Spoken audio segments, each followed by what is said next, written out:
And Jacob are here to talk to us and dive into the big picture about technological advancements and how they are impacting cybersecurity today. Is that close enough, folks? All right. Yep. Let's go ahead and get started and give these folks a great big hand.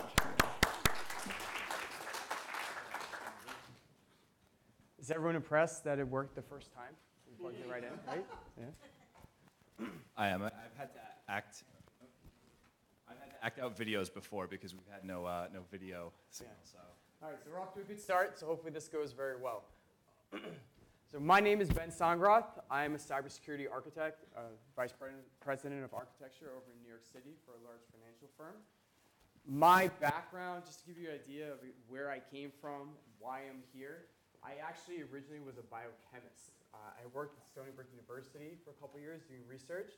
And about 2 years in, I discovered WikiLeaks and saw they were leaking troop movements at the time. My brother is actually, he was in the Army at the time, so everyone should be hopefully happy about that. My dad is also ex-Army, he's a vet.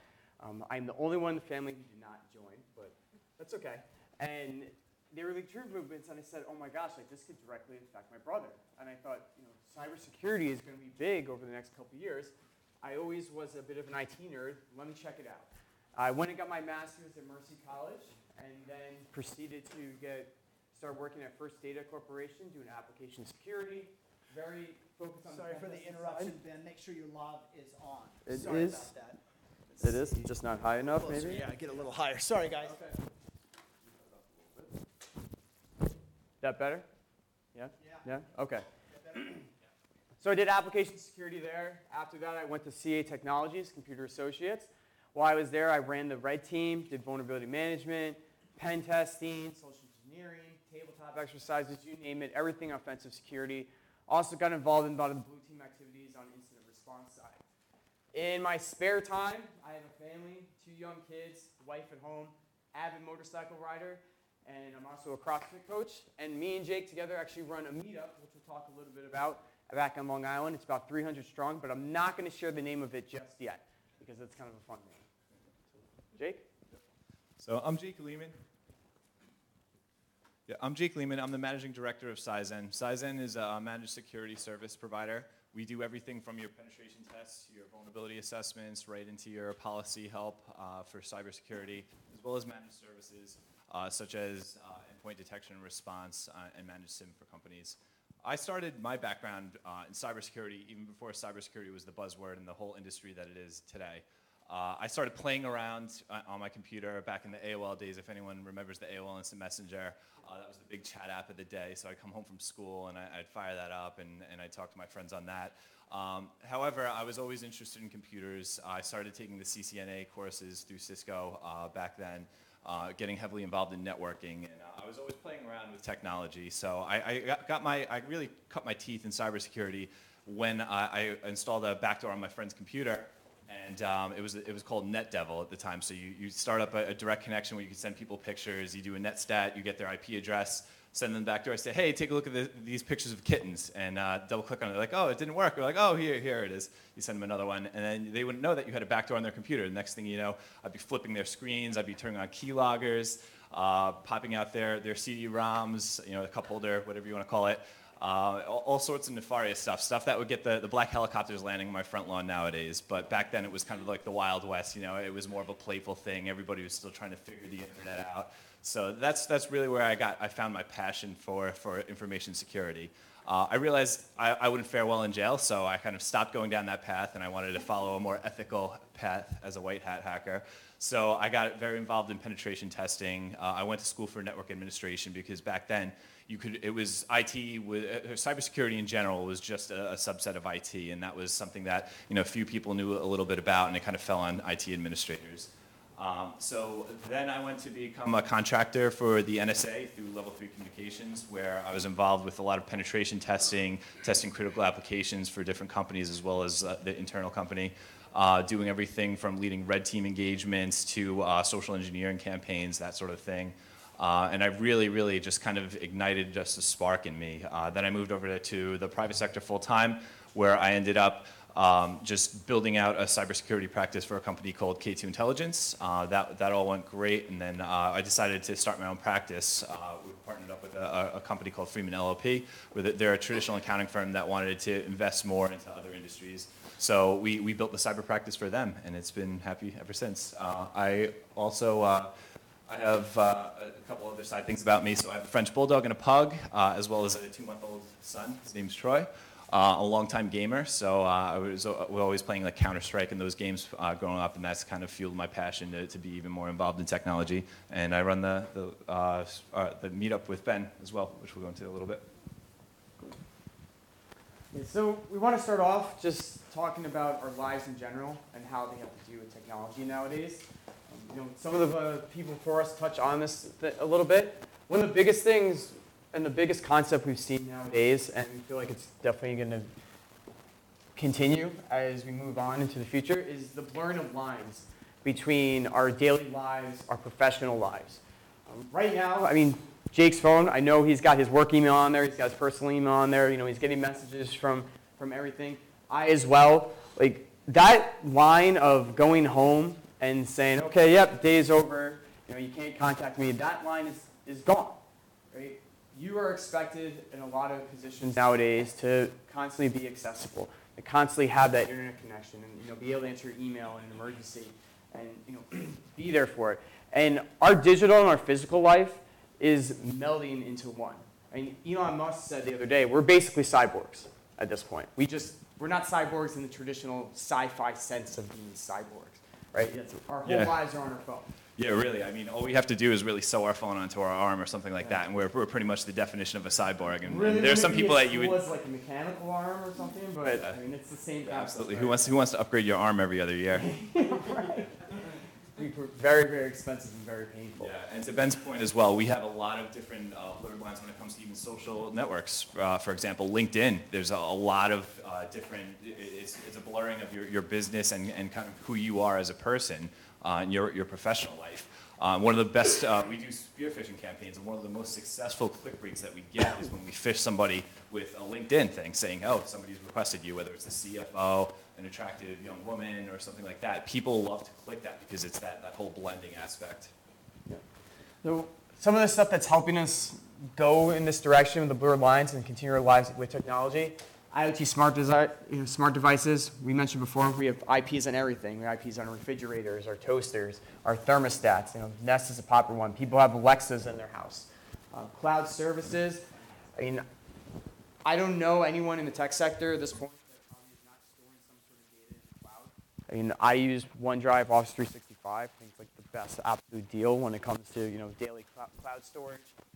We've got machine learning and AI.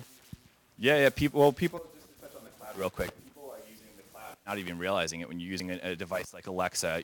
That's just basically a microphone, and all that information, everything that it hears, is being processed on the cloud. So there are these like little nuances that cloud's being worked in every aspect of different services all over the place. I know James touched on that before, and he did a great job kind of outlining that. But when we're looking at it from a security lens, right, these things are integrated in people's lives in such a way now that they wouldn't even realize if it was under attack in a lot of instances. As well as the IoT, that plays hand in hand. It's not just having devices with IPs. One gentleman said that he has five IP addresses on him. Think about Bluetooth devices. You drive around your car has at least five Bluetooth signals coming out of it, one from your radio, one from each tire for if you have the tire pressure, and we'll go on to that a little bit later. As for machine learning and AI, I mean, it's like one of the funniest buzzwords because every company is an AI company or one way or shape or form nowadays, but we're really not seeing the Terminators that are coming down like searching for John Connor. These are just more automated and more kind of sophisticated means to be more efficient at what we do, and repetitive tasks and assigning those things. It's definitely creating. It's definitely, people are going to lose jobs over it, but it's going to create so many more jobs because the more that you rely on technology, the more that you're going to have that human element to support that and make sure that everything's going as it's supposed to do. Blockchain, and that's a big buzzword right now, and we're going to go more into that. And data privacy, just knowing where your data is. So everything's being stored online. Once it's online, despite them saying it's So let's talk about the landscape, cybersecurity landscape as a whole. The past couple years, big rise in things like ransom, right? Actual physical impact on the world when it comes to security. This is one of the things that we just want to take about to the future with security. Is that, I mean, who's heard of Stuxnet? A couple people, right? So Stuxnet was a real attack on an Iranian nuclear enrichment facility targeted towards that facility, and that had real physical impact. The past couple of years, we've seen a rise in ransomware attacks, which are attacks to encrypt files on a machine so you cannot access them on healthcare, on hospitals. And those are getting paid. Those ransoms are getting paid because people could die, right, if you're not careful with that, if you're not getting your data back, or you can't get someone in for surgery, life-saving surgery. Yeah, and we're seeing big breaches across the board. I mean, my company responds to breaches on a regular basis for companies that you would never even hear about. And we're talking about like big losses. We did a law firm where they were hit with ransomware recently, and the ransom was $1 million. And they're like a 13,000 employee law firm, and they would have paid $2 million for it. So some little kid in Russia, is getting rich overnight essentially for deploying stuff like that. We hear about the big hacks on the news too. We hear about like the Adobes, the Dropboxes, the LinkedIns, the Microsofts. We hear about multiple different government hacks. People don't realize that these hacks get out, your information's out there. It's as good as gold on the dark web and on these different hacker forums. We've been collecting breach data for my company for years now, and decrypting all these passwords and building up our own password database. When we're doing a penetration test for a company, we look at all the employees, we look at all the people, and then we go in and we have a lot of their passwords. It's a powerful thing when you could sit down to somebody and you're going to tell them, you're trying to give them like value and figure out how you'll work with them, and you tell them their password. They're a lot more keen to kind of listen because people don't realize the impact that has on them and their families. The next thing we want to touch on is who is doing these attacks. Right? So hacktivism, crime, insiders, espionage, terrorism, warfare, all different ways that, and all different threat actors we have to think about. Jason's going to touch on most of these. So. Yeah, so for most of it, you've heard of WikiLeaks, right? Hacktivism is one of the biggest things. People have a different motive. They just want to see the world burn. They want to play some sort of political or social campaign. Has anyone seen the big hack on Netflix? Or the Great Hack on Netflix? They go into the whole Cambridge Analytica scandal. I mean, that played a huge part in our elections previously. So that's one way that attackers are going after things, that social, geopolitical aspect. Probably 80% of it is crime. Like, hackers love to follow the money.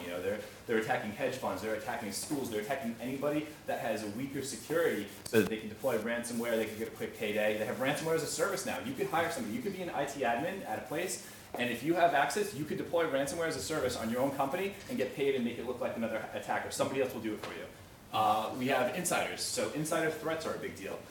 There's so much happening. People have to worry about getting their jobs done. They have to worry about making money. They have to keep their businesses running. They have to have their tasks done. Sometimes they don't realize that they can be an insider without even realizing. It's not always about a malicious insider. It's about like the everyday person, right? I mean, most attacks, a lot of times when I was in vulnerability management, I would get people would contact me and say, oh, why do I care about this internal vulnerability? I said, well, if you ever read the Verizon data breach report, the majority of attacks actually come from the inside. And it's that person clicking that phishing link or opening that malicious document that didn't realize they did something wrong. Yeah. But there are the ones that are malicious. I mean, like the Target breach that happened a couple years ago. That was a paid insider. It was HVAC personnel who had access to data. So they're like, hey, here's a couple bucks. Why don't you go and plug this in and see what happens. Verizon has a recent one too, where it was an insider that was doing a lot of these phone ports for companies. So somebody has a high-profile person in the cryptocurrency space. They're probably holding some Bitcoin. So they were doing these phone ports with all their information and getting into their accounts that way and bypassing two-factor authentication. That was an inside job. Yeah. We have espionage. So a good example of this is the Uber versus Lyft case, right? Uber was going off. They were using Lyft's app and exploiting their technology to basically do espionage on the rest of the market. And they were finding out who was driving the Ubers and Lyfts at the same time and giving them prioritization on Uber for the fares so that it takes more of the market away from Lyft. We see terrorism. We do a lot of work for power plants and different grids. Like, they're constantly under attack and constantly a target for people that want to hurt the U.S. economy and want to do damage by doing denial of service attacks, as well as warfare. I mean, everyone can vouch here. War is no longer fought on just land, sea, and air. It's fought from behind the keyboard as well. We have nation-state attacks coming from North Korea, coming from Russia all the time. They're picking up kids off the street that show some sort of skill, and they're giving them national, like military-grade weapons, like hacking weapons, and letting them run wild with it to do all sorts of damage. So real quick, we're just going to touch on the recent Tesla hack. Now, the funny thing about this is, Tesla vehicles, very cool, hip things, right? Very advanced technology, self-driving, full electronic, also very expensive, but awesome. And the funny thing about the hack that just recently happened, it was a key fob attack. It wasn't some advanced, threat level nation-state actor. Like, it wasn't anything crazy. It was two guys, 30 seconds. One guy stands with an antenna at the house, gets a signal from the key fob, and the other guy stays in the car and just unlocks it, gets in and drives away. Yeah, there's tons of videos online. There's one where there was people stealing a $110,000 Mercedes. I mean, if you wanted to steal a car back in the day, you either had to have a gun and point it at somebody when they have the keys in it, or you had to learn how to hotwire it, and a lot of the cars didn't have the mechanisms there. So it's one example of how the ease of use and availability for technology makes it a lot easier as a risk for somebody to take something. It doesn't make it more secure. I mean, that was a very, very simple attack that was overlooked. I mean, to Tesla's credit, they patched it very, very quickly. They're pretty good with that stuff. But that's all it takes. So the next thing we really want to talk about is the landscape for managed services versus in-house security. As I've been on internal security for a couple years now, I've seen a lot of different size companies, a lot of different things that they're doing. And there's been this real shift, especially around smaller companies, that they're using managed services. I mean, Jake's company provides managed services, so he can definitely attest to this. Is that biased? So don't throw me under the bus. Yeah. I think I've been able to see from an inside security aspect as well. I think managed services, it's like hiring a CPA firm to do your taxes, somebody that knows taxes, that does something all the time. They know the little nuances. They know how to give you the most value and the most efficiency for your money. We're seeing that with cybersecurity. Cybersecurity is blowing up right now. You can specialize in being just a penetration tester. You could specialize in some sort of offensive physical security. You could specialize in incident response or more of the blue teaming where you're defending against something. And the advantage that these companies see in this is that the field is so incredibly hot that even keeping talent is extremely hard to do. Right? I mean, to keep me or like a high-level pen tester or Jake in a company long-term, it costs a lot of money, right? But if you use a managed service, you can have an on-demand CISO. You can have your on-demand pen tester. You can have that 24/7 SOC, and you never have to worry about, oh, you got a 30-man SOC, and you never have to worry about that manager leaving, because that company's taking care of it for you. And that's a real advantage, especially if you have a smaller budget and a smaller company. Now, there are instances, like where I currently reside, that there is a large in-house team, and they have large financial backing for that. They have hundreds of millions of dollars. Yeah, lots of money, right? So they have buy-in from that, and those teams do work. But to make that work, it's a tremendous financial burden. I mean, in the end, security is still not making any money. If anyone figures out how to do that, please let us know. Automation. So this is the big thing for me. James touched on it as well. I really feel that future-wise, and I've been seeing in the companies a lot of things that we've been pushing towards when I worked at CA, is automation of security. And this isn't just taking jobs away. It's making your job easier. As a level 1 analyst, starting your career off in cybersecurity, do you really want to be calling people constantly and saying, hey, yeah, you clicked on this virus. Can you just run this virus scan? No, that should be an automated task. Phishing emails. They get them constantly. You should be able to get a phishing email in, click the report button, it gets analyzed, boom, you get an automated response that says, yeah, that was a phishing email, great job, A+, and maybe you get a little prize or something. That's the type of automation we're talking about, so that you can take the time to focus on the more interesting things and get away from the day-to-day drudgery of some of the level 1 work. Because most level 1 analysts, they're only going to be there for a year because they're going to advance past that very quickly. So if the machines can take care of it for us, awesome. I say more power to it. It's going to be a lift and shift of the skills, right? It's not going to make them go away because, as Jake mentioned, we still need that human element. Absolutely, and I think there's a lot of really cool tools out there, and everyone has its different nuances. So I think we were talking about this on the way up. We have a bunch of friends who just specialize in all of the tools and the technologies that are coming out, And that's their value add to the company, is being able to shop around and vet and give them that level of automation where it makes their whole process more efficient, or it gives them more visibility into what's going on in their environment. Yeah, and with that, with all the automation going on, that doesn't mean you can actually be lazy. Cybersecurity is a very fast-paced field, so please keep learning. Yep. So let's go into predictions. So one of the biggest things, if somebody came to me and told me, hey Ben, what should I do to protect myself? I would just say patch your stuff and don't click stupid things. Like that's pretty much like the number one thing. So And two-factor. And two-factor authentication, yes, we'll touch on that. But vuln management and patching is such a huge, huge part of security. Just automating your patching, automating your scanning, say, yes, there's vulnerabilities on that system. Let's deploy a patch and get that patch immediately. Let's shut down that port.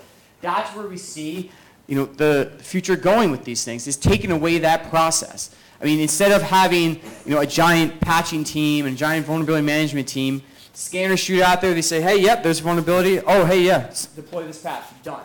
Minimal impact to the business and to the user. Yeah, and we talked about AI, and it's so funny to kind of joke around, but the best use that I've seen for real-world AI is based on like the machine learning and doing some sort of baselining and doing a lot of that automation for somebody. So user behavioral analytics is one of the best ones, I think.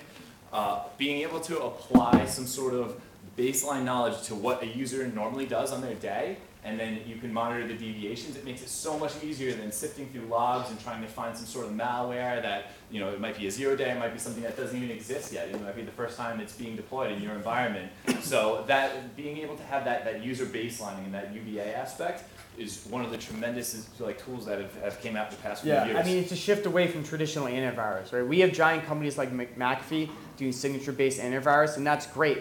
But finding that baseline in the user and reacting to that, there's a lot more value in that. And a lot of companies, ones that I've worked for, that Jake's worked with, they're getting a lot more value. They're seeing actual actionable alerts. They said it's not about, hey, there's a virus. It's, hey, yeah, that, Linda in HR was doing, XYZ for the past 6 months. How come she just connected to that system over, that mainframe system?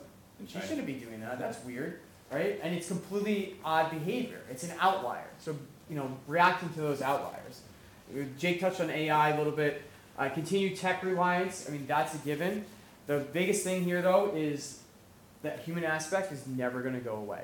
That bottom one, social engineering. No matter how hard we try, it's up to everyone outside of security to do the best they can and to be vigilant. What me and Jake talk about this all the time is that it's very important to step outside of the bubble, right? We know it's bad. We know that security is not the greatest that it could be. And making those ripples of security knowledge go out to your friends, your family, your parents, and the people outside of security, and just giving them the basics of how to protect themselves, that's where the real value is. You can have all the tools in the world, but if I go plug that USB stick in that I found in the parking lot, well, it's over, right? Hopefully you can catch it. Hopefully it's not something really, really malicious like a 0 day.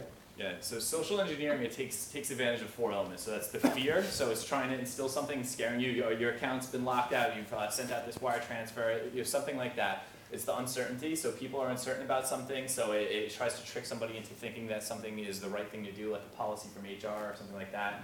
And then greed, so you've seen you won an iPad or you've won a trip to a cruise or something like that. Those are kind of the elements that social engineering really prides on. So one of the best takeaways that I tell people is apply the lazy rule, right? If somebody's asking for you to do something, question it.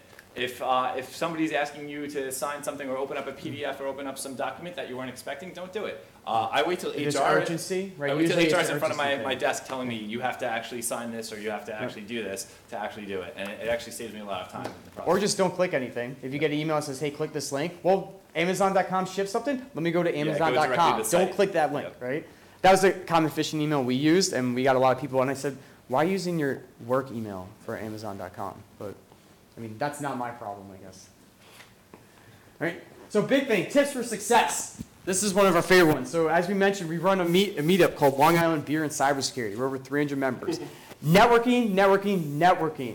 That is the number one thing. When I went to DEF CON years ago, the first time we went to the DEF CON 101 talk, and he said, guys, stop scaring each other, stop hiding in your bubble. Like, as defensive security professionals, you need to share information and talk with people.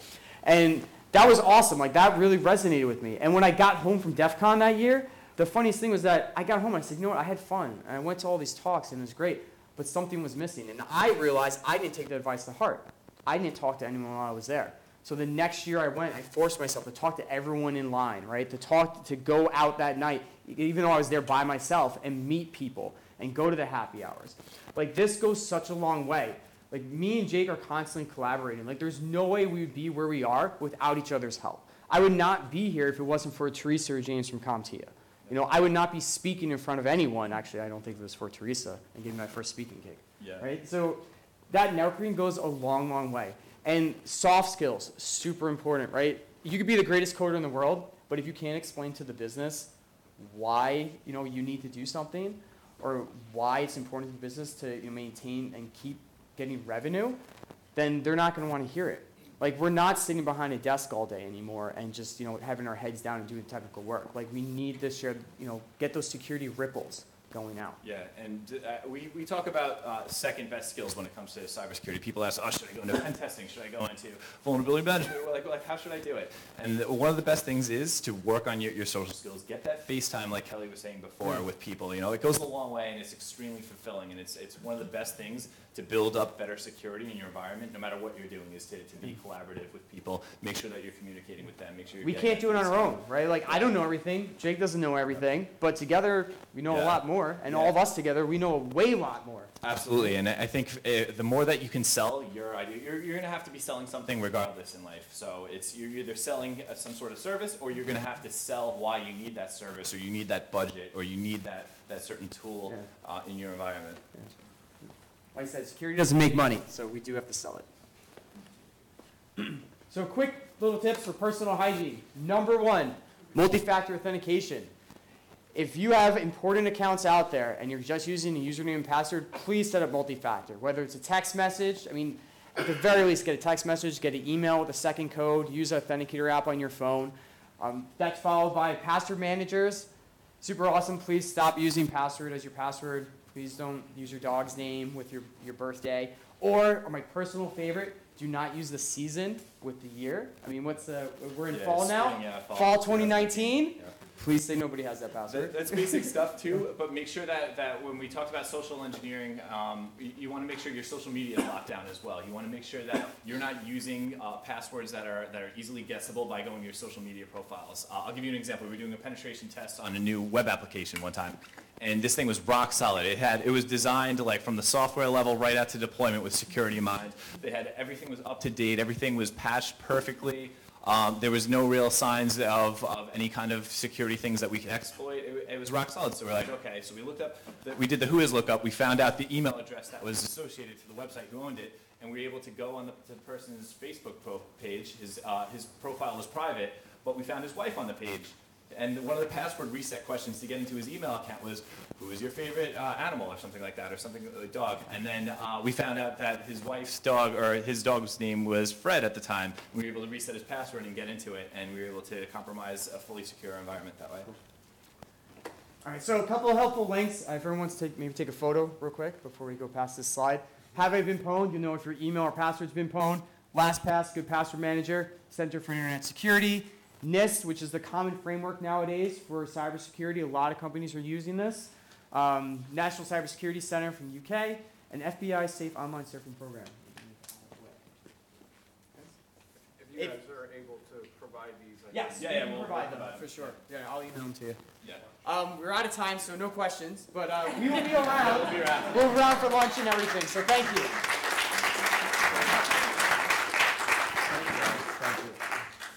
Jacob, thank you so much. You're welcome, guys. James. Really Thanks for appreciate having it. us. Fantastic. It's great to have experts like this join us here at West Point. Now, folks, we're going to pivot now to the AI world, and we're going to hear from some folks at Signalvine. Brian, where are you? Jason, where are you? Come on down here. Brian and Jason, so Brian Kathman is the CEO of Signalvine, and they're going to discuss applications of artificial intelligence in higher education, specifically their new blended messaging approach. So without any further ado, Brian? Oh, just you, Jason, I'm sorry. So, okay. So we'll call you Brian then? Yeah, all right. So with any further ado, Brian, come get him. Do you need Yep. HDMI? Yeah.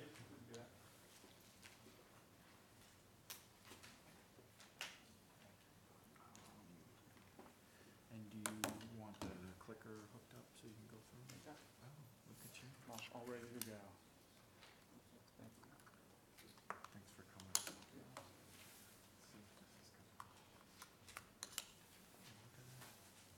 Wow, quickest demo setup ever for me. It actually hasn't started working yet. Don't look at my desktop because it's a mess. The demo gods are always feckless, you know? You just never really know what's going to happen. There we go. All right. Very cool. Great. And should I use a microphone? Go ahead and use the, Podium. We have a podium podium's mic here. not working best. Okay. Yeah, the other one is kind of. Yeah, I'll use the podium. That works. Hi, everyone. I'm Brian Kathman, founder and CEO of Signalvine. As you heard in the introduction, we are focused on particularly providing solutions in the higher ed space. And we recently were awarded a patent on some of our technology. And so in talking with Gary, I thought it would be really fun to talk through not just what our technology is, but also give you a little bit of some insight into the journey that took us and got us here, as before we get into the technology itself. So a little bit of context, and you'll hear a little bit more of this story as I go through, but I'm a serial entrepreneur. So Signalvine is the 6th company that I've been involved in starting or building from the early stages.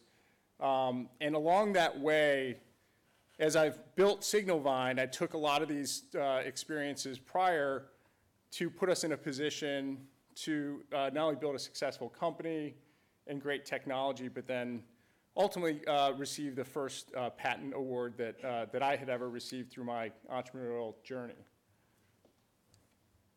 So let's make sure that this is working. So I'm going to also talk a little bit more, not just about my path, but how it all has come together. Our ultimate viewpoint on AI as a messaging company is that the human element is critical. And while we believe AI is the future, we believe today to have success deploying and using AI in a communications channel, it's really critical that AI is a component that complements the human element as well. And so I'm going to talk a little bit more about that humanizing AI, and then we'll have time for some questions at the end. But just to get started, a little bit of my background. I actually got my start as an entrepreneur, and I got really inspired back in the 90s. I assume most everyone here is familiar with Marc Andreessen. So Marc Andreessen, for those of you that weren't following the internet back in the 90s, as a college student had developed the first internet browser. That turned into the first browser company, Netscape. And it was around that time that I was getting my own enthusiasm for being an entrepreneur. And what I had realized was in some of the work I was doing, trying to actually sell the Netscape software into large enterprises, was that the problem that they were having competing with Microsoft was really pretty significant. And they didn't have a good story to overcome that. And so I came up with this idea, a concept that I forwarded on to Netscape. I got a call from Marc Andreessen's assistant and said, you know what? We really like this. This is really great. In fact, we want to take this concept and have Marc write a white paper on it. So the concept was, you've never heard of it, because it lasted about 3 or 4 months, but the concept was something called crossware. The idea of crossware was that technology, in the early days of the internet, the benefit of using an open IP-based solution like Netscape was that you could actually use any cross database, cross any browser, across any PC or Mac. So it really had this element of being able to go across systems. Microsoft, on the other hand, was a proprietary system. And so Microsoft was selling their proprietary software. So when I presented that to Netscape, Mark decided to write a white paper on crossware. And you know, I'm a 20-something entrepreneur, budding entrepreneur. I hadn't even started my first company yet. But I thought, this is great. Like, what can I do with this? Well, they came back to me and said, we're going to give you $1,000 in free software to use your term, and we'll kind of trumpet it. And I was like, you know what? I don't actually want the software, or I don't really have need for Netscape software in my house or anything like that, and the browser's free. So what I'll do is I'd rather you just put my name associated with this on Mark's white paper. So I did not know that Mark Andreessen would become probably one of the most successful venture capitalists in the world, but I had the fortune of early on having him write a white paper on an idea that I came up with. So that was really exciting for me, and that really kind of got my wheels turning. The problem with that, even though it got some publicity and everything, was there was no business there. There was nothing that I could really do with that as an entrepreneur. I mean, great, you got a term out there, that's great. You don't have any software related to it, you have no business model, nothing. So I started thinking I'd need to build a company on an idea. That first crossware idea really wasn't it. So my next thought is I need to go get a patent on something, and I need to build a business around a patent. So you see this word cloud up here, and this looks kind of relevant to today. Data, privacy, all the things that we kind of associate with the problems that Facebook is having these days. Back in the late 90s, as the internet was starting to come out, I had my second idea. And that idea was going to become a company before I got out there with it too far. So I created a company with a colleague of mine, and the company was called PIMO. PIMO stood for Personal Information Management Organization. And what we were going to do with PIMO is we were going to create privacy data bank accounts so that you could treat your data like you treat your credit card. So you could go around, decide how much data, you know, Facebook wasn't around yet, but how much data Amazon or anyone else could get access to. And then you get compensated by giving up your data, or you could choose to protect it. It's a great idea. It really was exciting, and I was thrilled. I'm like, I've got a company now, got this idea, and I'm going to patent it. So I ran out, got a patent attorney, had no revenue, but decided that we were going to patent this. Problem is just because you have an idea, and even just because you can file a patent, doesn't mean that you have a business. And what we realized pretty quickly was, it was right around that time when the dot-com market crashed. Everyone that was going to be our potential buyer went under, Pets.com and all those types of companies. And so we didn't have a business. So if we didn't have a business, we didn't have revenue. Or if we didn't have revenue, we didn't have a business. And if we didn't have revenue in a business, we certainly weren't going to be able to pay for this patent. So we actually never completed our patent process on that. It was the first attempt, but it really gave me another lesson. The timing of the idea and the timing of the patent and the timing of what you're doing is really important. Which led me to kind of my next epiphany along the way was when that company blew up and we were trying to do stuff in data and internet, I said, I think mobile technology is the next thing. And this was, year 2000. I said, I think people are going to use their mobile phones for everything. I want to get involved in something that's using mobile phones. And there's this little known technology out then that we all were using on our phones, the mobile operators were only using to let us know we had a voicemail. and that was SMS. So the first uses of SMS were actually to notify you would get that you had voicemail messages. If you remember, you had your Nokia phone, and the only time you would receive a message was when you had another voicemail. So what it would show on the Nokia phone was you have 3 new messages, and then you get another one, you have 4 new messages. That was how they were using SMS. Really, at the time, seemed kind of cool. Like, you didn't get that when you got a voicemail at home, but it certainly wasn't compelling, and it wasn't a business. And I joined a company where we said, we think that there's an opportunity to make money on this. In fact, at that point in time in Europe and Asia, text messaging was being used to communicate. And so we said, okay, there might be something here. I wasn't even thinking about patents. In fact, I joined a company that was working on solving the problem of routing these messages, because the problem that actually we had in the early days of SMS, you may all remember that there was a point in time, it was a very short period of time, but you could only send a text message to someone on your same network. So if you had an AT&T phone, you could only send a message to another AT&T phone. And that certainly didn't help with text messaging taking off, and it didn't at that point in time. They also had other problems. Verizon would charge you 10 cents to send a message, 2 cents to receive a message. There were all sorts of problems with that model, but there was something there. And so I went to AT&T and Verizon and T-Mobile with some colleagues of mine, and I remember distinctly sitting down with the folks at AT&T with an Excel spreadsheet and said, this text messaging thing, I think you can make money on it. And they're like, really? So we started talking through it, and we put together a business model for them, and they're like, there's no way this is ever going to go, but we'll try it out. So we tried out, they tried our technology, and what we basically were going to do was we were going to allow AT&T, who couldn't figure out how to send a message to Verizon subscribers or any other subscribers, we just said, give us all your messaging traffic.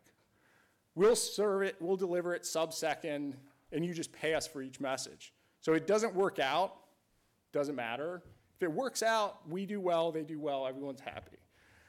So in that case, with AT&T, they said, okay, this is great.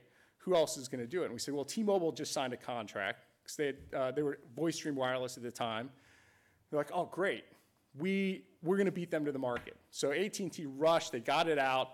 We turned it on. On the first day, without any promotion, there were 20,000 messages that we delivered for them. So 20,000 people tried to send a message that didn't know that it was never going to go through until we flipped the switch and turned this on. And as you could imagine, every day after that, there were more messages sent. And we could track it. We could see more messages over like holidays and weekends, off hours, all that kind of stuff. It was really fascinating. And what was great about that was that that business actually had a revenue model. We got paid a fraction of a penny per message, which doesn't sound like a lot, but as messages took off and became billions of messages, not just a year, but billions of messages a month and then a week, it became a really good business. That business, although I did not found it, showed me a little bit about how you can build a real valuable and profitable business around an idea. Now, there was no patent there, but the business that in 2006 was sold to a software company that some of you may remember called Sybase. And Sybase bought that business for $430 million. And it was the second largest technology acquisition that year outside of the acquisition by Google of YouTube. So YouTube was bought in 2006 for, I think, $1.5 billion, which is fascinating in and of itself. But then we were bought for a big chunk of change. So all of a sudden, I'm sitting there going, this is great. We've got this business. We've got ideas. There's ways you can make money on it. But ultimately, there's also kind of a, how do you take this and make it your own, right? So one of the things we learned from that, the fact that we're delivering all AT&T's messages, we were getting messages for international traffic. We were getting messages to numbers that people they were just testing out. Can I send a message to 500 and see what happens? Well, we saw that traffic come through, It was around that time that one of the executives at Fox called me up and said, hey, we've got this new show coming out, and we want to use text messaging in this show. And I said, how would you use text messaging in a TV show? They said, well, it's going to be a contestant show. It's kind of a new type of show, and we want people to be able to vote. As you can tell from the screen, it was American Idol. And so they started using text messaging in short numbers to vote. This was great. And so this really kind of, propelled and continued to propel the idea of messaging, and kind of, in my mind, the fact that even something so simple could be really valuable in a different use case, in a different environment. But when we really look at, from my perspective, the problem with American Idol, even the problem with text messages, is that all of it really, to me, seemed like we were just hoping people would use the technology. We weren't really sitting there going and saying, there's a real value here. We're going to really solve this problem. I mean, for American Idol, we're not really solving any problem other than helping more people that get their favorite contestant, moved on to the next round. That's not a real meaningful problem. This guy, Bill Gates, was solving meaningful problems. In fact, he has a great new, there's a great new series on Netflix, which I don't know if folks have watched, called Bill's Brain. I just finished it. It's phenomenal, but he talks about solving problems and all of this. I never had the opportunity to work with Bill Gates, but the reason he's up there is because he started working with a company that a friend of mine had started, and they were working, my friend's company was helping the Gates Foundation figure out how to measure the impact of the things they were doing. So I was like, okay, American Idol, text messaging, all this stuff is great. I want to do something that's meaningful. So I got involved with my friend's company, and we started building that business. And what it really showed me was that you can actually build something scalable that can have real impact. Now, combine that with a business model that you can make business and that you can raise venture capital, all that becomes even more challenging because, as you all know, the Gates Foundation is a nonprofit. They're giving money away. So there's not really a business model there per se. Their business model is how can we give our money away as efficiently and impactfully as possible. But it did get me thinking, and it really brought, in my mind, together a lot of different things that I had been working through in my career as I thought about technology and I thought about how we ultimately can have as much impact with the technology as possible. And so what I really, when I took a look back, I looked at, it's kind of this combination of things that all need to fall in the right place. You need to have, obviously, the idea. That's really important. The idea needs to have the right time. In addition, there needs to be a business opportunity, so even if the timing's right and the idea is great, you need to be able to make money on that. And then you need to be able to get the word out and scale it. So all of those things need to come together, which is really, really hard to do. And if you remember, one of my original ideas was, or my original objectives is I'm like, I want to build something and get a patent and like really kind of do something that you feel like you invented or you were a big contributor to. And so the last piece, though, is the people and the technology. Like, you can have all these things, but if you don't have the right people and all of that to make it happen, then it's really hard. And so my company that I started 6 years ago, Signalvine, is just that. We actually brought together a great and compelling need in the market to have an impact with some really great technology that we can make money doing and surround ourselves with good people. It's a really hard thing to do. I feel really lucky to kind of have finally figured out how to put all those pieces together. But for us, it all really started as a timing issue, and actually a timing opportunity.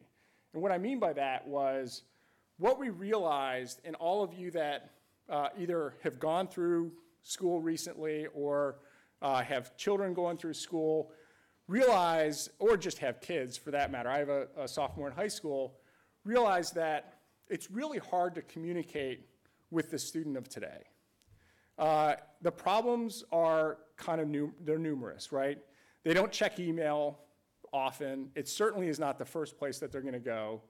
If you call them, they're not going to pick up the phone because they either don't know the number, so they're trained not to pick it up, or they know the number, they know it's you, and they're not going to pick it up.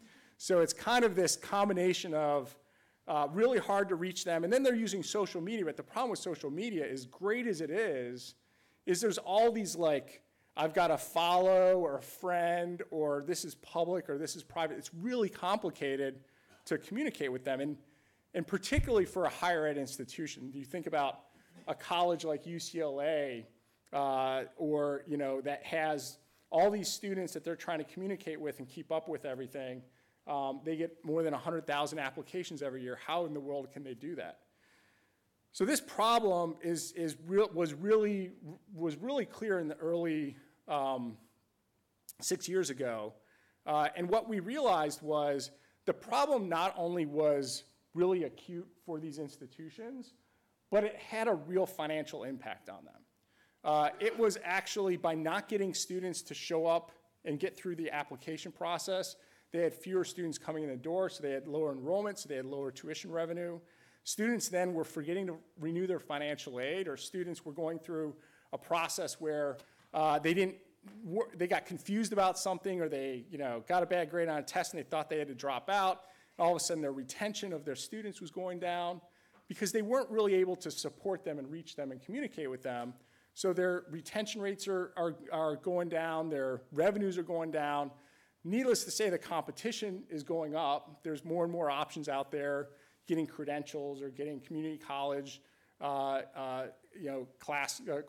So this all really, for us, was a great timing. Now, I happened to start working with some folks at Harvard that were trying to solve this using behavioral science. There's a new theory in behavioral science called nudge theory, where if you can nudge someone at the right time with the right information, you can communicate a whole lot less but have a much greater impact. And so nudge theory, combined with this communication challenge, created and presented some great opportunities. Now, the timing was right because these researchers were trying to solve it. It was a real problem for everyone.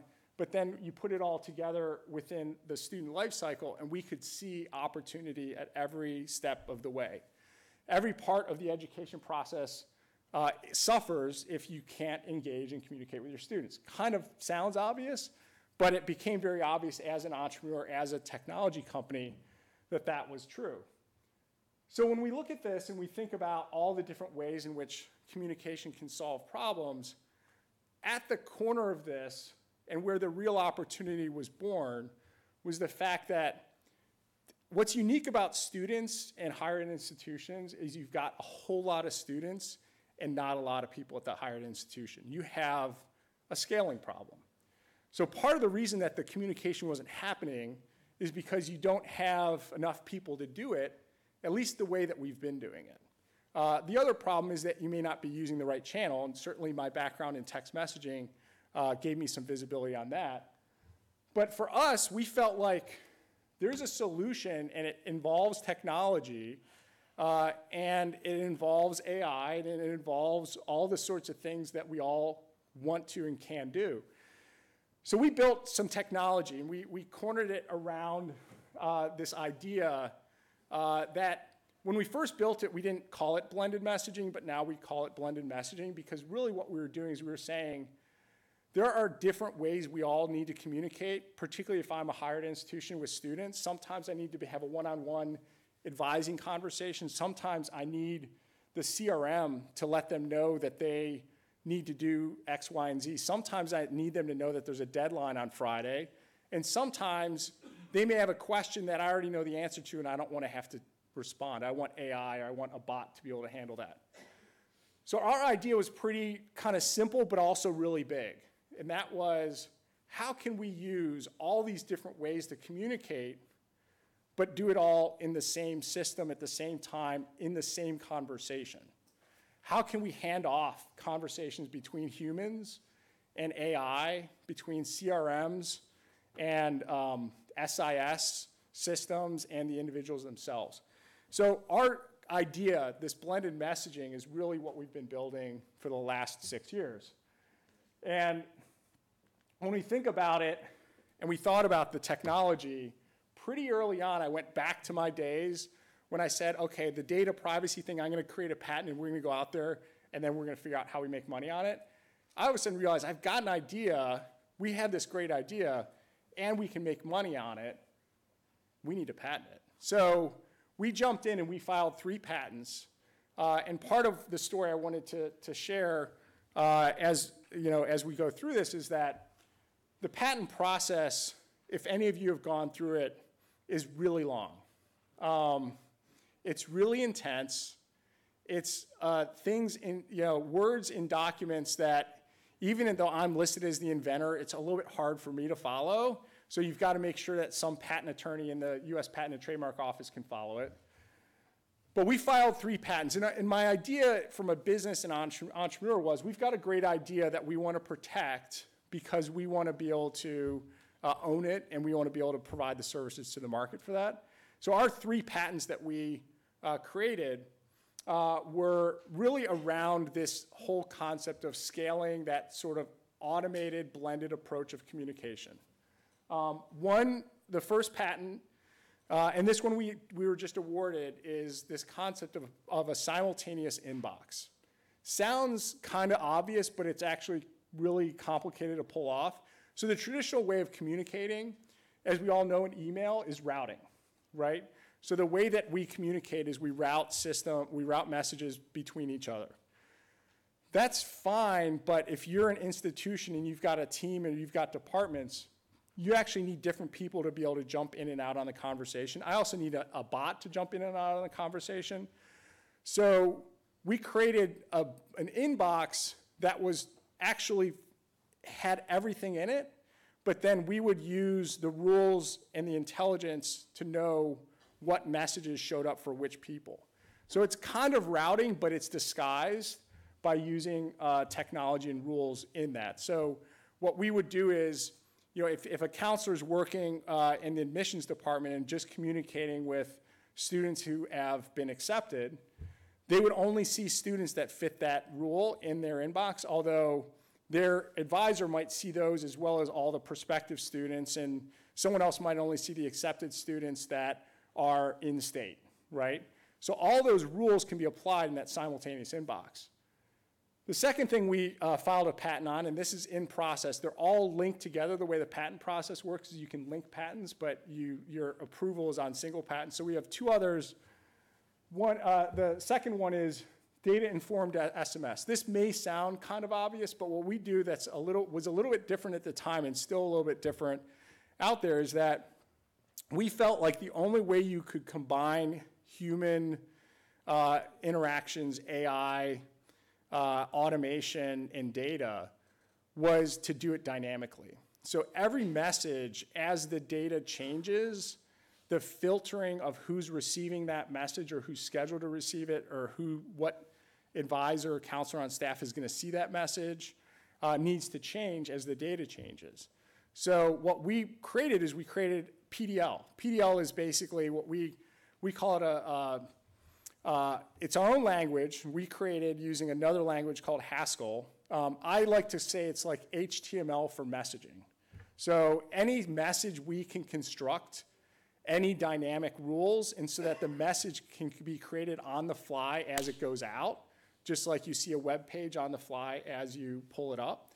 So if the data changes, if the time changes, if anything changes that's going to make that message different or go to different people, that will change as the data changes. So we really kind of said, hey, messaging can be just like a website, right? And so let's make it that way. And so we created that. We filed a patent on that. And then the third one is just this idea of blended automation. And this, I know that there's a lot of people that do things similar, but we said, if we're going to be able to have messages that go back and forth, so our system will listen as messages come in and determine whether a human or if it follows a rule or if you're going to send it to the bot, and it'll flip between all of those. So on the fly, just like it's creating the message on the outside, on the outgoing on the fly, it'll actually create the it'll create the responsiveness and the way it handles the message on the fly as well. So it's truly blended in the conversation flow. And what's really hard to do is if you're scaling this, communicating with 50,000 students at once, every single message is going to follow, it is going to have to be treated independently. So there's a scale challenge there as well. But that is the third patent. So those are the three ones. The blended automation is really that blended messaging that I was describing, but the other two are really important, but because to be able to scale messaging in this sort of combined human AI way, you need to have all three of these components, we felt. So the way that it works, and I'm going to flip through this pretty quickly, so if there's any time for any questions, is we have, you'll see in this flow, messages that might be initiated. This is all pretty basic sort of technology stuff, but we'll then listen like you do in like a Marketo or a drip campaign. We'll listen if messages aren't coming back in. We'll have rules to send messages. If messages are coming back in, we'll have responses to those rules. And then as messages come in, like this one, the system's listening, and I think of our AI, which I'll get to here in a minute, is really a first line of defense, a first filter. So we're actually listening, okay, this is a message that we already know the answer to this. So that's not even going to go into a rule. It's not even going to go to a person. It's going to actually go into an FAQ. So then the FAQ gets generated and sent. So based on these responses, in this case, what is faster, that's, okay, we already know the answer to that. Here's the response, and it's going to go out to them. And then we combine that with that dynamic messaging so that every message that's responded can be personalized. So it can look like it came from me, their advisor, even though it was the bot. And that's how we really try and combine the human and the AI element, is we want to the student and their experience to always feel like this whole message thread is real and legit, and actually the person wrote it. But then to the staff, only 25% of this, actually in this case, none of these messages they even had to handle, but they were still able to scale up and kind of service all those students that they need to work with.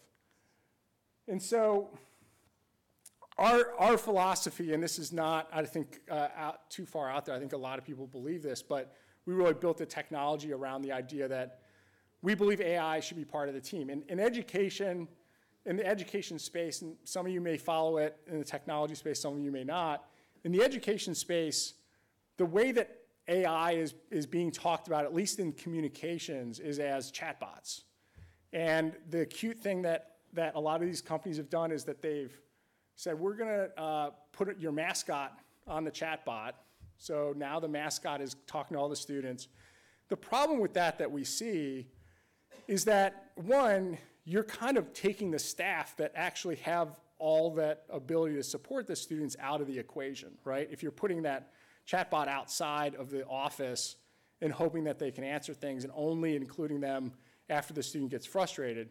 Number two, if you're really that obvious about that you're communicating with a bot, and there's some people that believe differently than me on this, but I think if you're really that obvious that you're communicating with a bot, there are things that students, they're smart. They're not going to ask certain questions. They're like, oh, bot's not going to know that. So they're not even going to ask a lot of the questions that might really be meaningful. So by combining it, we can still use some of that natural language understanding and everything else that you would use in a bot, but then we can combine it with making sure that the human element is always included in that. And so just to really kind of summarize our view of this, and this is, I didn't do a whole lot on technology, this is more of a story session, I realize, but the way that we've approached our virtual advisor, which is what we call our AI element, is we're using Google Dialogflow, so their AI engine in the background. And what that does is that allows us to train on all the questions or intents that are coming in from students, and then we can create within our account, because we service many institutions, every institution can have different responses based on that, and we'll only handle messages when they have a certain confidence level that we understand that that's right. What our virtual advisor is never going to do is send the wrong answer, right? Because if it doesn't know, it's going to drop down to a human on the fly automatically, and to the student, they kind of feel like that's great. The other thing is that in addition to it being integrated in the team is that we also want the bot not to be some monolithic thing. We actually want it to be a team-oriented thing. So there's we deal with a lot of schools that have multiple campuses, right? Certainly you have multiple departments in any campus. You're going to want to have different responses for different campuses for the same questions. You don't want to handle that all the same way. You're going to have different responses to the same sort of inquiry from a student based on who they're asking. And so you want to make sure that that's all. So the way we do it is we basically create the virtual advisor and think of them like team members, and then you can deploy multiple ones and have them listening in on one or more conversations and being responsive on the conversations that they're allowed to listen in on. And then the other element that we do, and this gets back into our blended model, is just simply having the virtual advisor be responsive or listen in isn't enough. We feel like the way that you support students is being proactive.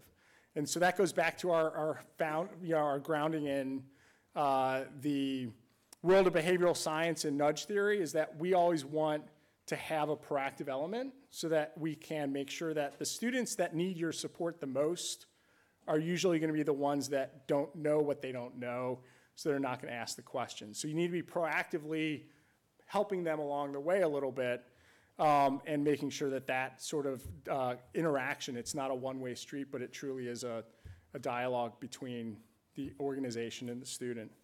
And that goes back into the workflow. So then you think about different use cases. It's very clear that there's going to be different workflows for different types of students through admissions, through registration, through advising, through scholarships, then alumni, like the whole thing.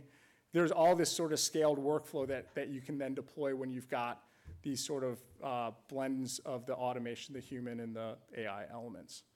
And so with that, just to wrap up, the reason I did this is more of a story about what I've learned is I think one of the great challenges that we all face when we deal with innovation is how do you develop something that is sustainable, right? That you can build a business around, that can be funded, that you can actually have enough of a business to pay for the entire, all the legal fees associated with a patent and not have to stop midway through like I did on my first attempt. And so I think all those elements, timing, and obviously having the right idea, but identifying the opportunity and how that all comes together is really important. And when we think of messaging, communication, the future of AI, all of those things we believe are we can use that blueprint of what we've gone through to try and figure out how we can propel more innovation going forward.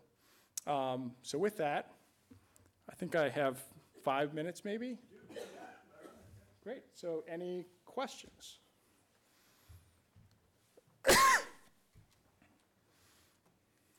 Yes? More of a question than a statement. I think that I would rather know that I'm talking to a bot versus a person. Right. So I think that's a good thing.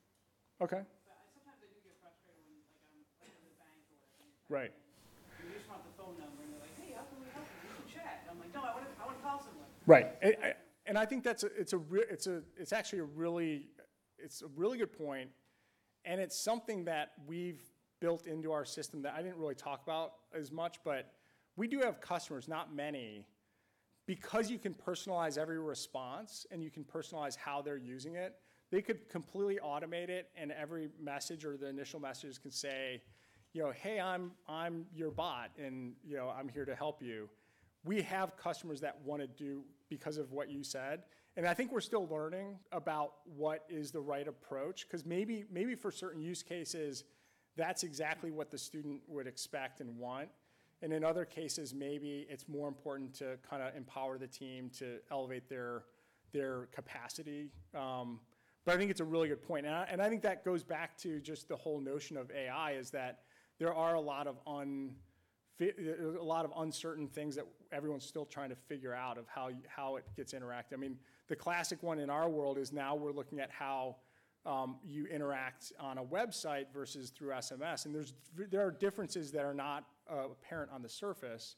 Availability of a human, what the student expects, whether the student's anonymous. On a website, they're more likely to be, certainly they're going to more likely be anonymous.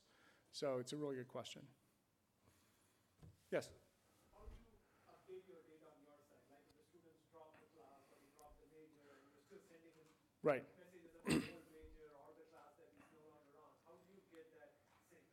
Yeah, so that's a very critical element to everything that we do and that our customers are doing with the platform is the data always has to be up to date. So we have a REST API that we have some customers that have integrated with. We also have built-in integrations, for instance, in Salesforce, anyone that's using Salesforce, kind of built-in integration, so it's all more or less real time. And then we also do, some of our customers in higher ed, in that space, you definitely have schools that are not as sophisticated, or I shouldn't say that, their IT resources are more burdened, so they want to do less is more. So they'll do like scheduled SFTP on the hour or overnight or whatever it might be to make sure the data is always up to date. Yeah. My question is on messaging. Not all the time with all the technologies, you go places and you get a signal. Right. Sometimes when you're not going to have a signal. Mm-hmm. Trying to reach people when they can't be reached in those terms, whether you're hiking on a cruise ship, you're out in the middle of the ocean. Right. Staying connected even though you don't have your provider service. Yeah.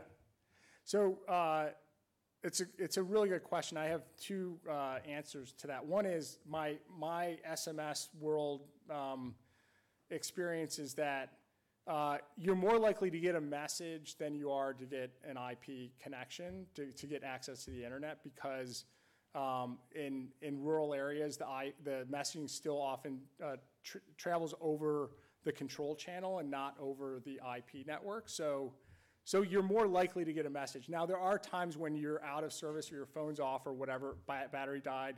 So messages, the networks themselves will actually queue those messages. We don't do any queuing in our system because once we've delivered it to AT&T, they then handle that element of it. Now, the other answer to your question is that there's a fellow entrepreneur in the DC area where we're based out of, who has launched a satellite messaging overlay network. He used the original name of the company is Ubiquity Link, and now they've shortened it, I think, recently to Link. And what they're doing is exactly that, like boats, remote areas, and using a satellite messaging network to be able to reach them. And initially, the use case is SMS because it's lightweight and ubiquitous, and it's a little bit easier, I think, from a roaming standpoint that you can get that sort of delivery in place. So that's a problem that I think we're going to have for a while, and I hope that Charles, who has that, and he's a former NASA engineer, and he's building a satellite messaging network, which is kind of cool, I think. But hopefully he'll get that problem solved, or companies like his will, over the next coming years. Great. Thank you. Brian, everybody, give Brian a big Thank you. Yep. You know, it's exciting to see AI put to work like this, you know, practical implementations. I love the nudge theory. I had a CEO who would call me every once in a while and go, "James, I hate to nudge you." I think that's what he was talking about. We are now going to pivot back to cybersecurity, and we're going to be talking to Dr. Stephen Goraya. Is that how I say it? Lunch is on the way. And lunch is on the way. So, Stephen, you show up with good news, not only about cybersecurity, but lunchtime. I feel bad. I'm standing between you and lunch. So Yeah. Don't throw anything at me, please. So this guy has until, it's high noon, it's time for cybersecurity. You got until 12:30. We are very excited to hear what you have to say about cybersecurity in the healthcare industry. So without any further ado, everyone, Stephen Goraya. Thank you.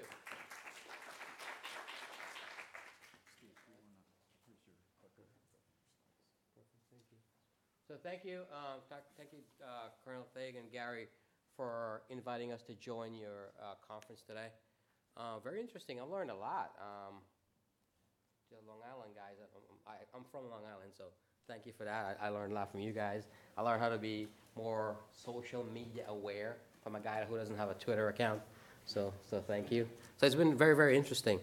My name is Stephen Garaya. I have many titles. I'm the Vice President of Information Technology, CIO, and CISO of WMC Health. WMC Health, I'm not sure how much of you're aware of it, but most folks see Westchester Medical Center as one hospital that's in Valhalla. We're actually a 10-hospital system and about 100 physician practices across the Hudson Valley. So we have the main campus in Valhalla. We have the big quaternary care, 600-bed hospital. We have the Children's Hospital. We have a hospital up in Poughkeepsie, Mid-Hudson Regional. We have the 2 hospitals up in Kingston. And we have 3 hospitals across the rivers. I'm on this side of the river now, so on this side of the river, which is our charity hospital. So being responsible for cybersecurity in healthcare is quite different. We face all the same challenges you guys face. But imagine yourself having the responsibility. Yes, you have your business users, you have your email issues, you have your typical software patches keeping everything up to date. Well, what's different and unique about cybersecurity in healthcare is the patient.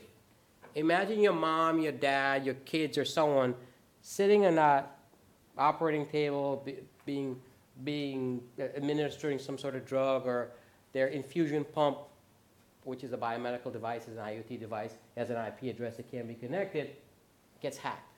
What happens, right? That really keeps me up at night. I'm worried about your email clicking, and I'm sending phishing tests, and I'm trying to get people, and we're engaged in patching.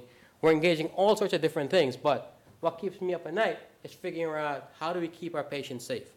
So it's a very, very unique challenge we have, very, very scary challenge we have, but as I've learned over my time at WMC Health, there are ways to structurally manage a program that can actually allow you to do things you want to do, but do it in a cohesive manner. There are so much things you can do. Everybody's trying to sell us stuff. Managed services here, firewall there, this, that, the other thing. But my presentation today, I wanted to focus somewhat on how you can leverage a framework. There are many frameworks out there. How you can leverage the frameworks that are existing to really implement a program effectively. So I hope it brings some value to you as my other cohorts presenting today.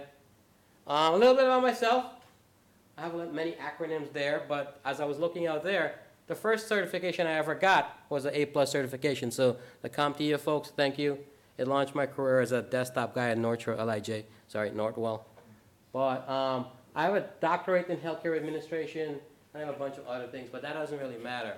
What really matters, I'm a father of 2 boys, 13 and 8 now, and a little puppy who's 2 years old. So that's what I'm about, so make sure they're taken care of. So as you see here, I like this graphic. It's really protecting the sacred trust between the patient and the physician.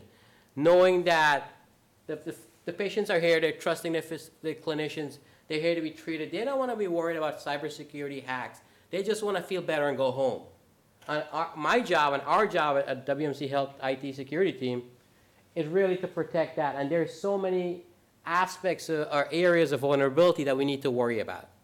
And I could go on from everything those guys mentioned to everything the other folks mentioned. But again, the part that really scares me again, it's the biomedical devices and being able to make sure the patients, while they're getting treated, they're not getting some adverse reaction to something that was tweaked by someone hacking the infusion pump or something like that and cause them to, God forbid, die on the table. So I chose this just to give you a perspective on what the risks are in cybersecurity. This is a survey from HIMSS, 2009 cybersecurity survey. And of the 166 hospitals that reported within the survey, 82% of those hospitals reported significant security incidents in the past month. Within that, of course, email is the #1 culprit, malware hacks, and we do multiple things to really address that. And again, email is great and it's nice, but it has so much information within it that it can allow, it has patient and clinical and financial information within that, but it can allow someone to get into our systems. And I'm not sure if you're aware, healthcare data on the black market is worth 3, 4, 5 times as much as any other data. So they're after us all day. Our firewalls are just going nonstop. And we're doing everything we can. But as you know, with healthcare, funds are limited. You got to be creative. With the new payment model, we're moving past the fee-for-service into all these other new payment models. Funds are tight, and we got to be creative of how do we approach these things with limited funds and resources we have. How do we effectively implement a cybersecurity program, even though the risk is there, and you hear of all these grand hacks that are happening. I put a couple here for you, and there are multiple other ones. I thought these are illustrative of the risk that exists out there. So LifeBridge, 500,000 patients. Healthcare management concept, 500,000 patients. Unity Point Health, the second hack, got 1.4 million patients record. Imagine that. And this, I'm saying to you, it's significant, it's severe. They can breach get your personal records, they can do anything they want to do. But again, this is not the most significant risk that we face. We're here to care for the patients. The risk, the livelihood, are the making sure that patients are healthy and they're not negatively impacted when they're on a table with our clinicians. So, again, it's all about risk management, right? Which do you think is riskier? Cybersecurity, guys? Which is riskier? It's obvious, right? Right. So the whole idea, how do we manage risk? And more people are killed every year by pigs than by sharks. And how good are we at evaluating risk? It's a process. Cybersecurity is a risk management process. And again, how do we do that? It's such a complex, scary world that I live in every day. We all live in, most of us. How do we really manage that? How do we really implement programs that are effective, that we can actually really manage how we deal with these things? And nothing that we can do will be 100%. As you'll see later, there's some praying involved as well. So I decided to focus on the value of a framework and why it's important and what value a framework will bring to a cybersecurity program. So again, it provides a common language and systematic methodology for managing a cybersecurity risk. Again, it's prescriptive. It allows you to implement in a common methodology that everyone else is using, tried and true methodologies that other companies have implemented again. It includes activities that you can incorporate into your program and can be tailored to your organization need. Not everything is right for every organization. Based on your culture, your risk tolerance, your funds available funds, you can tailor the program to meet your need. And again, it's not meant to replace your program. It's meant to augment it and add value to your program. So there are probably over 200 different of these programs out there. Some of the most popular ones, as they mentioned earlier, the NIST framework, the COVID framework, the ISO 2700 series. But since I'm in healthcare, I'm a little bit biased to the high trust framework. And as you can see there's so many different frameworks that are out there. But in healthcare, high trust really does encompasses much of everyone else. It took all the other frameworks and it really prescribed a program, I went too far, of 149 security and privacy controls, parsed among 46 controls and within 14 broad control categories. At WMC Health, we just about 2 months ago became high trust certified. That is significant. It was about a 2-year effort to be high trust certified. And it was not just IT, it was everyone. It was an organization-wide lift. And again, how did we get everyone to engage, from HR to payroll, to finance, to risk management, your policy, procedure. Everyone, it was an significant lift for 2 years to become high trust certified. And yes, that's right for us because we're in healthcare, and my advice and my comments are strictly geared towards healthcare. But our friends back there that are generalized cybersecurity practitioners probably are more biased towards NIST, right? It's a blend. I like to have good security drive compliance. Right. Have that really, Right. not the other way around. And again, there's a definite crosswalk between NIST and high trust. So I decided to, as we move forward, we'll do a quick comparison between the NIST, the NIST framework and the high trust framework to show you their value with each one. It's the one that's right for your organization. For a healthcare organization, we felt that high trust really added value to us. Not to say another hospital down the block from us, they're heavily into NIST. They may have as good a program as we do. But we felt since high trust was so comprehensive, it mattered more to us. So again, choose a security framework wisely. You got to choose it based on your organization risk tolerance, your organization financial need, and does that framework fit into your culture, your financial framework, as well as your organization culture, where you want to go, your risk tolerance. There's many, many factors going into choosing a risk management cybersecurity framework. And again, the only bad thing you can do is not to choose one. You could choose one or two, but make sure you choose one. That's our advice after going through the high trust journey for the past 2 years. And again, this is just a high-level comparison between the two that we think has the most value. Looking at the high trust framework, it's scalable, it's prescriptive, and it's certifiable. Now that I am a high trust certified organization, other organizations want to share their data with me much easier. And as you see later, one of the things we have in healthcare, I have about 300, 400 different systems that have patient data, and we have to share that data with multiple different organizations. And we're not just responsible for our data within our own organization. I'm responsible for the data that I share with other organizations. So I have to make sure that we have this other thing I'll talk about later. It's called third-party risk assurance. That will make sure that data that's with other organizations is protected as well. So thus, if you're high trust certified, I am giving you more credibility that you're going to protect my data. Again, high trust is healthcare specific, where NIST applies broadly across multiple enterprises. As you can see, high trust really takes into consideration multiple different sources. And this as well, it's really good, but we just felt high trust was more comprehensive for us. As you can see, they're complementary frameworks, and you can leverage them both. I think the value exists if you are able to use both. For example, what we do, which ties into this, we use the high trust standards, but we use the NIST framework to measure ourselves against other organizations. Currently, I'm engaged with this other company trying to measure how mature my organization is. But they're not using the high trust framework because they want to measure across other organizations, other industries, so we're measuring against the NIST framework. So they're complementary, but they can work, but the value, you can use them both and get a bigger bang for your buck. So again, a comparison among the different frameworks, the ISO 27001, the NIST 853, and the high trust.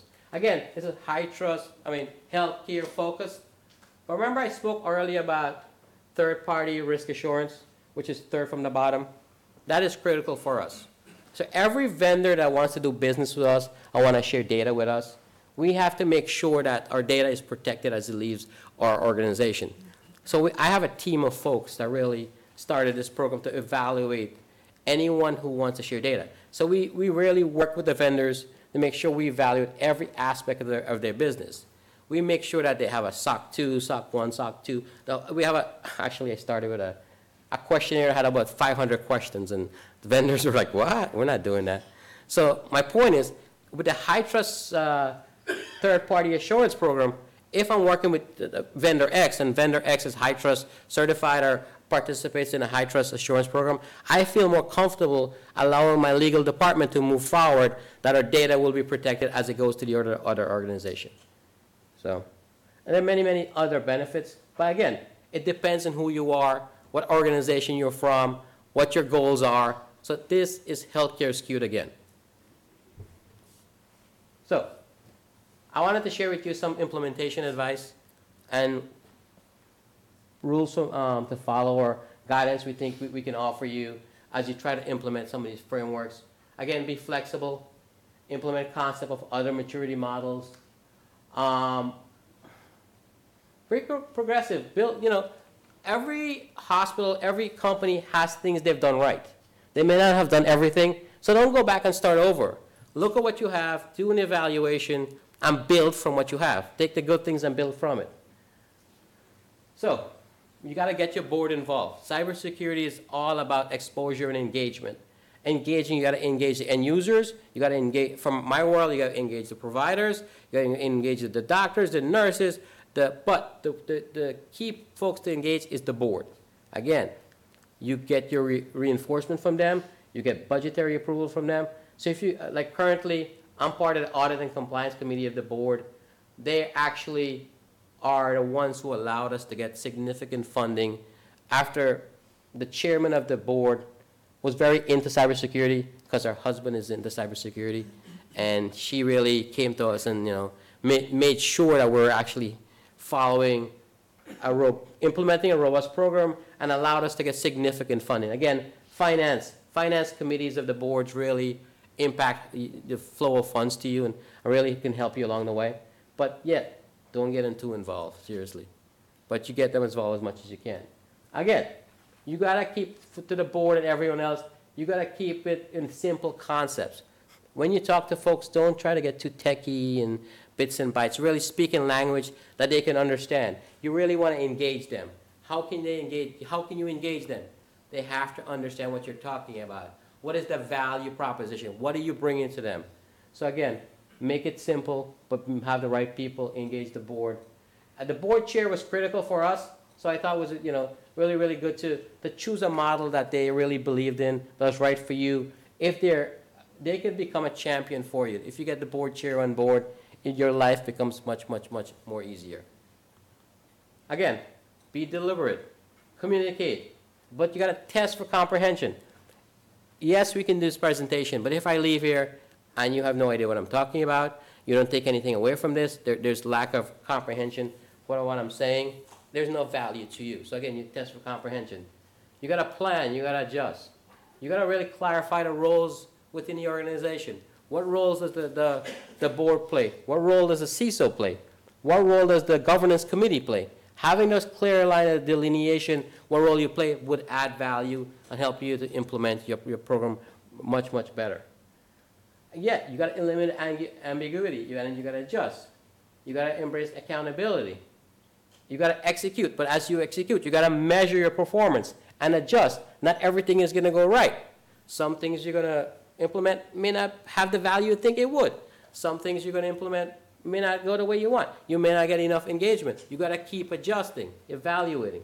And again, as I said, you got to pray sometimes. You cannot protect everything. It's about managing risk. And again, you keep adjusting. So, again, this is just a small racy chart that shows you the different roles and how to make sure that everyone's role is fully defined and what their role in the program is. Quick slide. I went back to the HIMSS 2009 survey because I don't want you to think it's all gloom and doom. There are many positives that have come of all these hacks and media attention, and everyone is aware, a Hollywood Presbyterian got ransomware, they couldn't treat their patients, they got, they got, their data was seized for 3 days. So with that come, we're empowered now. We're getting more funds. Not as much as we should, but people are listening to us as opposed to 5 years ago. Cybersecurity professionals, are feeling more empowered to drive change within the organization. I'm at the forefront of driving change within the organization and have somewhat of the gravitas to have folks follow me or engage with me on changing the way they think about cybersecurity. As you'll see later, cybersecurity is not an IT problem. It's an everyone's problem. And that's hard to convince folks of. But with the social media, with the folks on TV, with everyone just really popularizing the risk associated with cybersecurity, folks are more easy to engage with you. And I'm really pushing hard to get you guys out to lunch quickly because I can see some really hungry faces. So I think cybersecurity, I'm stepping away from the mic, I'm sorry. Cybersecurity is not so much about technology. It's not about processes. Yes, the framework helps you implement a really good program, but you have to weave it into your culture. Again, it's about a people, process, and technology. And from my opinion, If you're not able to get the people involved, you're done. You really got to make sure that the folks understand why cybersecurity is important, what their role in cybersecurity is, and how do you demonstrate the value of an engaged group of folks. From our clinicians, from our doctors who have, everyone has phones. You have to make sure that they're aware of what they should do. The data that's stored in the phones, the data that's on their desktop, clicking on an email, not to click on an email, yes, that's important. But getting the biomedical devices guy, seeing the value of patching, seeing the value of them engaging with the program. It's an organization-wide effort. Thus, High Trust allowed us to really push that forward, whereas in prior attempts of implementing a cybersecurity program, we felt the engagement was not there. But High Trust is so prescriptive, it allows you to engage people from the medical records. They don't like to be called medical records anymore. HIM folks, to the facilities folks, to physical security, to the folks cleaning the offices to make sure the bins are protected, the shredders are there. So it was an all-encompassing effort for the past 2 years that honestly, at some point, I'm like, when is this going to be over? And people were not easily approachable, but if you're able to speak to them, show them the value of their participation in the program, showing them what risk would exist if they were not engaged or doing the right things, and really educating them, constantly educating them.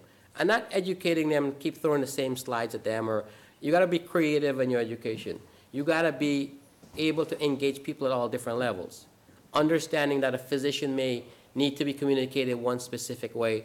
A nursing staff maybe have different interests, who she is, what her role is. Understanding the folks in accounting, they need to be engaged as well, but you gotta create a different communication plan than the one you have for the physicians, and be able to really have them join you in the journey of cybersecurity.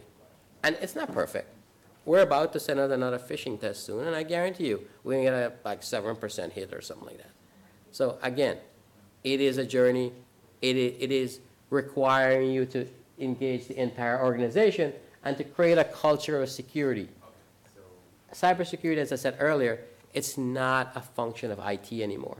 And as you guys know, and everyone, people think of cybersecurity and security as a back office IT function. Those guys will take care of it. Don't worry about it. But our goal and our plan, and which seems to be working, is to engage everyone across the organization. And I ran through it pretty quickly, knowing you got to get to lunch. So any questions, concerns, comments you have? I have one. I worked in healthcare myself. One of the things that interested me was that with PII and PHI, you have instances, a lot of companies that they outsource around the globe, and now you have your personal information traveling or access to it halfway around the globe. How can you feel secure as a patient, knowing that your PII or PHI is someone may be compromised halfway across the world? Absolutely, and that's a concern we share as well. And honestly, you should feel scared. I'm scared. But what we're trying to do is really this third-party assurance. Everywhere, we need to know where our data is. We need to figure out where our data goes.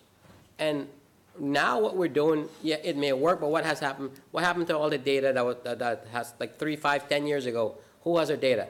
I'm not 100% sure I know where all my data lies. But what we're doing now is trying to get ahead of the curve with a third-party risk assessment that everyone who comes in through legal or requests access to our data, we're evaluating their organization. Say, for example, our friend here at Westchester College was to say, hey, can I have some of your data? A team will send him a list of questionnaire, and based on the questionnaire, how he responds, they may actually do an on-site visit to look at his control, look at his security posture, look at his data center, make sure that our data is going somewhere that's protected, that it's safe. And we're starting that now. It's hard. I actually lead the New York State HIMSS Cybersecurity Committee, and there are folks from there, from Monty, from Northwell, across the New York State continuum, and they're all complaining about the same thing, the manpower and effort that's required to make sure wherever your data sits and it's going to go with any third party, it's a significant effort required to be able to really vet those folks that they have the controls in place that will protect your data. and we're not there. It is a effort to get there, and I think we'll get there, but right now, you should be scared. Sorry. Questions? Concerns? Well, thank you. Thanks for allowing me to do this.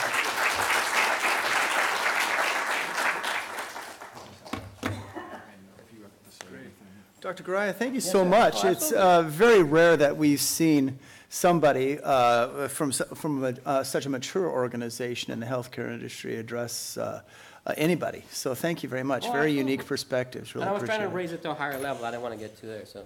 Well, we'll get you at a lower level here pretty soon. You know, we'll invite you back for some more Oh, talks. absolutely. I'd love to join you guys. And anything we can do to help any or other organization, healthcare organization you have, we'd love to participate in. Because, again, as those guys said, you've got to share information with everybody. You can't be in a silo. Fantastic. You know, and for doing such a good job, maybe we'll get you an A+ voucher so you can re-up, Hey, you know. I got to go find that certification somewhere. That's right. So thank you again. Folks, it's lunch. It's lunchtime, so we have some housekeeping here. So, Gary? Quick note, if you're just here for the morning session, the shuttle bus is going to be running. It'll pick you up right where it dropped you off if you need to leave. Before you leave, if you go out in the hallway, lunch is provided. Thank you to Joe for, Joe is providing lunch for everybody with our partnership with CompTIA, and we appreciate that a lot. So there's Subway, some drinks, cookies, chips. These are some of our breakout rooms. So we have rooms scheduled all throughout the building. If you want the code to get in any of the rooms is right there. You can eat in those rooms. You can go outside and eat. I do want to let you know, I think there's a prime minister of some country floating around. So We had the Secretary General of the UN yesterday, and we've got some senior. yeah, so just be wary that there's some K9 units and some other things out front there, but don't worry too much. If you're a speaker and you're available after the event and you have some free time, I'll be staying here as we clean up, and then can give everybody the nickel tour on their way out if you have time for it. Did you have a question?